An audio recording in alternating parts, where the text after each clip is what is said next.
श्री स्वामी समर्थ. नमस्कार, मी नंदिनी. माझ्या यूट्यूब चॅनलवर तुमचं खूप मनापासून स्वागत करत आहे. तुमच्या मनातील सर्व चांगल्या इच्छा स्वामी महाराज पूर्ण करो ही स्वामींच्या चरणी प्रार्थना करते आणि आजच्या व्हिडिओला सुरुवात करते. तत्पूर्वी तुम्ही जर चॅनलवर नवीन असाल तर चॅनलला सबस्क्राईब करा. त्याचबरोबर शेजारचं जे बेल आयकॉनचं बटन आहे ते प्रेस करा, जेणेकरून मी जेव्हा नवीन व्हिडिओ अपलोड करेन त्याचं नोटिफिकेशन तुम्हाला मिळेल आणि तुम्ही एकही व्हिडिओ मिस करणार नाही. तर चला करूया व्हिडिओला सुरुवात. तर उद्या आहे मार्गशीर्ष महिन्यातील चौथा गुरुवार आणि त्याचबरोबर उद्या कालाष्टमी देखील आहे. त्याचमुळे आपल्याला पिवळ्या मोहरीचा असा आहे एक उपाय करायचा आहे, ज्यामुळे हा उपाय केल्यामुळे आपल्या घरामध्ये जे काही दारिद्र्य आहे, जे काही कष्ट आहे, जे अडचणी आहेत, तर त्या सर्व नष्ट होऊन जातील आणि आपल्या घराची, मुलांची, पतीची खूप सारी प्रगती होईल आणि आपल्या 7 पिढ्यांचे दारिद्र्य नष्ट होऊन जाईल. इतका हा प्रभावशाली उपाय कसा करायचा आहे हेच आपण आजच्या व्हिडिओमध्ये जाणून घेणार आहोत. त्यामुळे व्हिडिओ कुठे स्किप न करता शेवटपर्यंत नक्की बघा, जेणेकरून तुमच्यापर्यंत योग्य ती माहिती पोहोचली जाईल. तर कालाष्टमी ही भगवान शिवशंकरांना समर्पित आहे आणि गुरुवार हा भगवान श्री हरी विष्णूंना समर्पित आहे आणि माता लक्ष्मीचे जे काही महालक्ष्मीचे गुरुवार आहेत तर ते व्रत आपण मार्गशीर्ष महिन्यामध्ये करत असतो. तर ह्या सर्व देवांची आपल्याला पूजा करायची आहे, त्याचबरोबर काही उपाय देखील करायचे आहेत.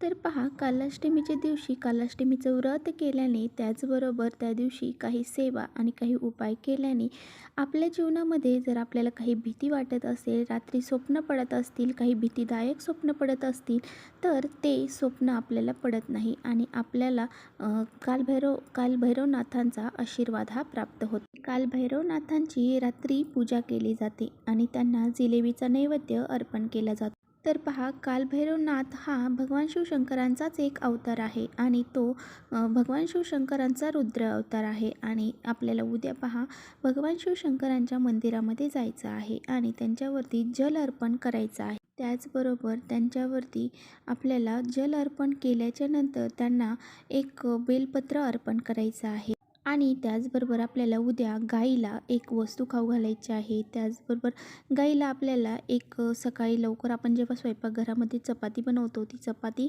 आणि त्या चपातीवरती एक गुळाचा खडा ठेवायचा आहे आणि चण्याची डाळ हे आपल्याला गाईला खाऊ घालायचं आहे. त्याचबरोबर आपल्याला जे कालभैरवनाथ आहे त्यांचं वाहन असणारं कुत्रं आहे, तर त्या कुत्र्याला देखील आपल्याला काही वस्तू खाऊ घालायच्या आहे. याबद्दलचा व्हिडिओ आपल्या चॅनलवर आहे, तुम्ही पाहिला नसेल तर चॅनलवर जाऊन नक्की पहा. त्याचबरोबर या कालाष्टमीच्या दिवशी आपल्याला सकाळपासून दिवसभरामध्ये पहा आपल्या घरामध्ये सकारात्मक वातावरण ठेवायचं आहे, म्हणजे कोणत्याही प्रकारचे वाईट शब्द आपल्या तोंडातून निघले नाही पाहिजे आणि त्याचबरोबर आपल्या घरामध्ये कुणामध्ये मतभेद होता कामा नये किंवा मग भांडणी होता कामा नये. ह्या कटकटी वगैरे असतात ना, यामुळे सुद्धा नकारात्मकता फैलत असते. त्यामुळे अशा ह्या गोष्टी आपल्याला या दिवशी टाळायच्या आहेत. त्याचबरोबर आपल्या घरामध्ये प्रसन्न वातावरण राहण्यासाठी घरामध्ये धूप, दीप, अगरबत्ती, त्याचबरोबर कापूर या सर्व गोष्टी जाळायच्या आहेत. आता बघा, आपल्याला उद्या कालाष्टमीच्या दिवशी, उद्या गुरुवार देखील आहे, तर हा उपाय जो आहे तर तो आपल्याला संध्याकाळी करायचा आहे.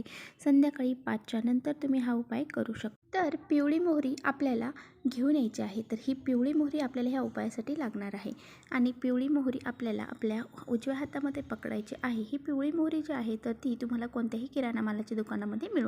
तर पहा, आपल्याला हा उपाय करण्या अगोदर आपल्या देवघरामध्ये दिवा प्रज्वलित करायचा आहे. आता बघा, आपण जी अगरबत्ती घरामध्ये लावतो किंवा मग जी धूप लावतो, त्या धूपची जी राख आहे, रक्षा आहे, तर ती आपल्याला घ्यायची आहे आणि त्या पिवळ्या मोहरीमध्ये टाकायची आहे आणि ही उजव्या हातामध्ये पकडायची आहे. हे हातात घेतल्यानंतर आपल्याला कालभैरव अष्टकमचं एक वेळा पठण करायचं आहे. त्याचबरोबर आपल्याला वल्घा सूक्तमचं देखील एक वेळा पठण करायचं आहे आणि हे पठण करत असताना आपल्या हातामध्ये ती मोहरी धरायची आहे आणि त्यानंतर बघा, तुमच्याकडे कालभैरव अष्टकमचं पुस्तक नसेल किंवा मग तुम्हाला माहीत नाही कशामध्ये आहे, तर तुम्ही आपले स्वामी समर्थ महाराजांची सेवा आणि मंत्र हे पुस्तक आहे नित्यसेवेचं, त्यामध्ये तुम्हाला हे मिळून जाईल, वल्घा सूक्तम पण आणि कालभैरव अष्टकम पण. जर तुमच्याकडे तेही नाही तर मग तुम्ही आपल्या यूट्यूबवरती किंवा गुगलवरती सर्च करून ते गुगलवर लावून ते ऐकलं तरी चालेल. आता बघा, ही सेवा आपली त्या मोहरीवरती करून झाल्याच्या नंतर आपल्या घराचे जे कोपरे आहेत,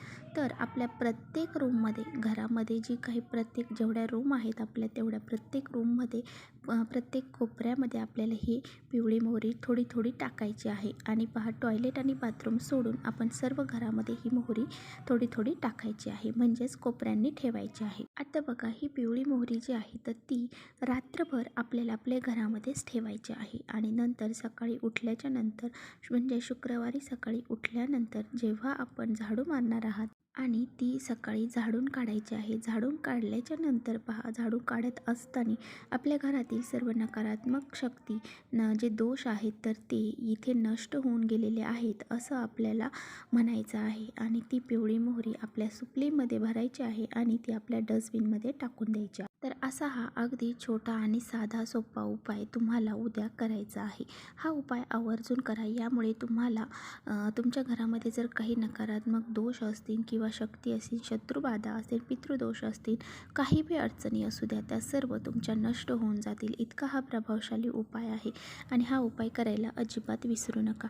तर चला इथेच करते माझ्या व्हिडिओचा एंड. व्हिडिओ आवडला असेल तर नक्की लाईक करा. चॅनलवर नवीन असाल तर चॅनलला सबस्क्राईब करा. परत भेटूया अशा छानशा व्हिडिओसोबत. तोपर्यंत श्री स्वामी समर्थ.